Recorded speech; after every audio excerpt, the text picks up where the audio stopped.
Hey everybody, Papa Todd Takes. I am Papa Todd. I'm going to talk to you a little bit about something. Kind of hesitant to talk about it, I guess, but it's just, I think the WNBA. I don't understand why the WNBA and the sports media in this world are trying to make everything about Caitlin Clark and her fan base and paint it as some kind of a racial issue. It's not a racial issue. It's just not. It's about a girl playing basketball. She's not making it a race issue. I know her fans are not making it a race issue. And I'm not saying there's no such thing as racism, and I'm not saying there's no such thing as racist, because there always will be. You will never eradicate the whole damn thing. And it's not just one race that is racist. Everybody can be racist. To say that one race, like this Cheryl Swoops bozo once, I watched her one time, and she said, black people can't be racist. Well, that it's in itself is a racist term. That's a racist statement. Saying the race is incapable of something, or that they're so much further advanced than everybody else that they just can't do that. It's just exhausting, right? So, and then this week, this bozo bimbo Rachel Dolezal wannabe, what's her name, Nancy R. Moore, I believe, with USA Today, writes a hit piece on Caitlin Clark's fans, and relates Caitlin as like the Klan back in the day, rallying the troops to lynch people when she invokes Emmett Till.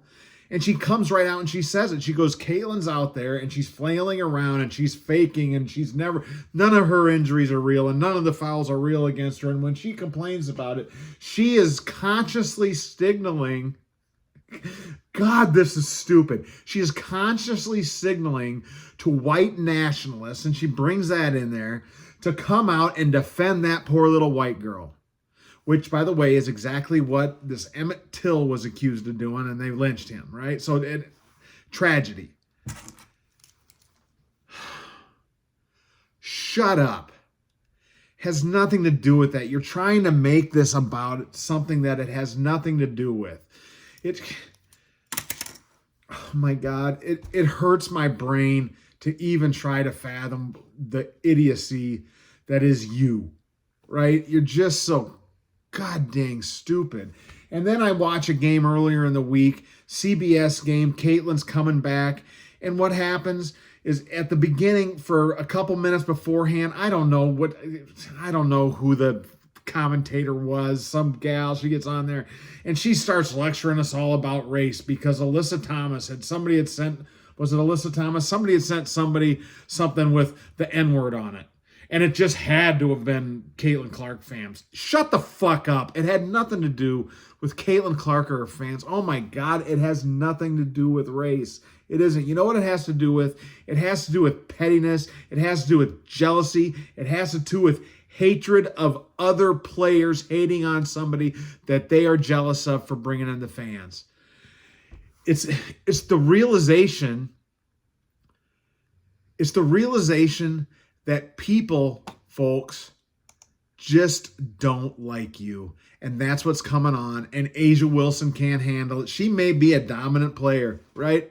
She may be. But know what? Nobody cares. Nobody likes her. And by the way, she was on a podcast with somebody here in the last week or two where she says that, yeah, we target white girls. Why wouldn't you? She can backpedal all she wants, but it's out there on the internet that she actually said it. Oh, so now they're claiming they don't understand why people won't come. It's just got to be about race. Well, no, it's not about, well, you've made it about race. Let's put it this way. Maybe there is a tint to that, but you made it that way. It wasn't inherent in the fans that came in, like you're trying to paint it. For years, you've told us that we can't relate to you, that unless I'm a black woman, I can't even comment on matters. I just got to shut up, right? And then they're making mannerisms and they're trying to hijack the language and taking common phrases and turning those into race issues that we can't say. Now, well, some people can't say them. Some people can, but other people just can't. Well, I can see certain words, right? The N-bomb, right? I still don't think anybody should ever say that, but okay, whatever. It is what it is, right? But there are some words, but protected species, you want to hijack that phrase now? Up yours, right? You're going to say that this is derogatory in a racial manner? No, it's not. It's a finger point. It's been around forever, right? I'm sure as before people could even talk, they were probably pointing at things, right? Oh my God. It's just a stunning example of hypocrisy. It's the hypocrisy of entitlement claiming victimhood.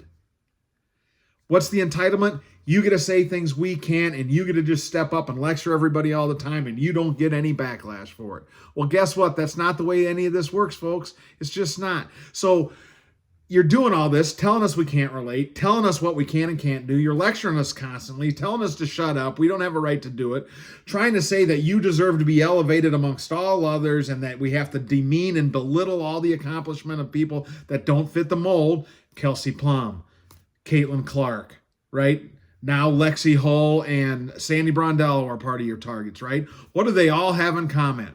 I don't know. Let's think about, you guys think about it a little bit, right?